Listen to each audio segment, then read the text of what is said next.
What up, Patriot Nation? The winds are changing in Foxborough, and behind the scenes at Patriot Nation, the pressure is on. Something big is brewing, and you don't want to miss it. But before we dive into the storm, do your part, rock out if you believe the Pats have what it takes to advance to the next Super Bowl. I'm in, hands down. And if you're feeling it too, leave this in the comments. Go, Pats. I believe. If I told you that the New England Patriots could walk out of the 2025 NFL Draft with a new weapon so explosive, so sure-handed, and so ready to light up Josh McDaniels' offense that it might just unlock the next level of this team's potential, would you believe me? Well, buckle up, Patriots Nation, because the conversation isn't just about Drake Maye or beefing up that offensive line anymore. There's a new element brewing in Foxborough, the running back room. And based on recent scouting, insider leaks, and pre-draft visits, this might be one of the deepest, most intriguing running back classes the Patriots have ever had access to. Forget everything you think you know about what New England needs in this draft. Wide receiver, of course. Left side protection? Absolutely. But here's the curveball. The Patriots are quietly eyeing a serious upgrade at running back. Not just depth, but a dynamic weapon that could completely shift how this offense operates. Mike Vrabel all but confirmed it, saying just weeks ago, having a good young runner, that's potentially something we would like to do. Translation? They're not just looking, they're ready to pounce. Now, here's the twist. Don't expect the Patriots to go after headline grabbers like Ashton Jeanty or Amari Hampton. These guys, they'll be long gone by the time New England picks at 38. And let me be crystal clear, if Ashton Jeanty somehow ends up being the pick at number 4 overall, we riot. Okay, maybe not riot, but that would be such a misfire that even Patriots insiders are saying hard pass. Heisman finalist or not, Jeanty at number 4 is off the table. So where does that leave us? Welcome to the real discussion. There are 10 legit targets who could fall anywhere between day 2 and day 3 of the draft. Guys with elite traits, under-the-radar stats, and exactly the type of skill set Josh McDaniels drools over. This team isn't just looking for someone to replace or back up Rhamondre Stevenson. They want a complement, a speed demon, a pass-catching threat, someone explosive enough to flip a game in one play. Let's talk Dylan Sampson out of Tennessee. He's already had a pre-draft visit with New England, which, by the way,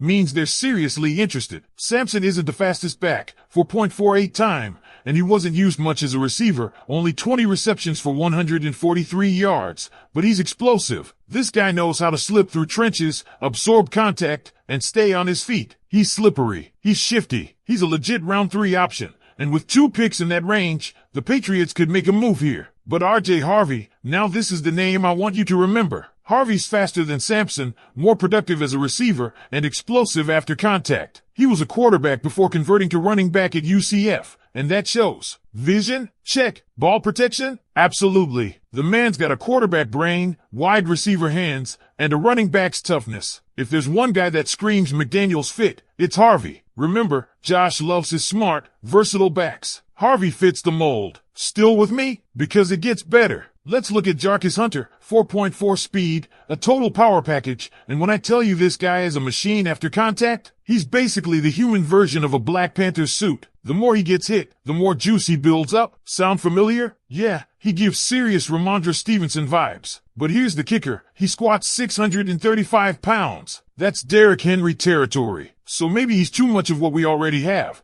but you can't deny the raw power. Then there's Kemsketebo out of Arizona State. Not flashy, not fast, but the best hands in this draft class from a running back. Thick thighs, low center of gravity, plays like a linebacker in the backfield. This guy knows the game inside and out and knows how to fight through second-level tackles. For McDaniels, who thrives on unpredictability, this is a chess piece. He can block, catch, and run through contact, and might be the perfect day 3 steal. DJ Giddens also makes the list. Balanced, reliable hands, only 1 fumble in 2 years. He's a safer pick but lacks the explosiveness the Patriots are prioritizing. Still, if ball security is the tiebreaker, he's worth a hard look. Now let's dig into day 3 targets, because here's where it gets sneaky good. Lockwood Allen, number 40-yard dash, no burst, probably off the board. But Woody Marks? Now we're cooking. This dude is smart, fast, great in the trenches, and with 47 receptions for 321 yards, he's a pass-catching threat. Only 1 fumble and 608 carries. That's elite. That's Belichick-level security. Jaden Blue already visited New England. Translation, high interest, sticky hands, good footwork, solid value in the 5th round. Taj Brooks has decent hands, but his 4.5 speed is a concern. And Donovan Edwards? Great attitude, but with 18 catches for only 83 yards and no starting gig at Michigan, he's not it. So let's wrap this section with 2 takeaways. Day 2 picks? Jarquez Hunter and Cam Skatebo are your safest bets. They bring power, consistency, and versatility. But if you're dreaming about unlocking this Patriots offense, really adding a new gear, R.J. Harvey and Woody Marks are the names to circle. Now I want to know what you think. Pats Nation, should the Patriots use one of their day 2 picks on a back like Harvey or go for a value play with Marks or Blue on day 3? Are we overthinking it with Rhamondre already in the backfield? Or is this exactly the kind of move that can spark the offense in 2025? Drop your answers in the comments. Which back are you drafting? And if it's Ashton Jeanty at pick number 4, you better be ready to defend it,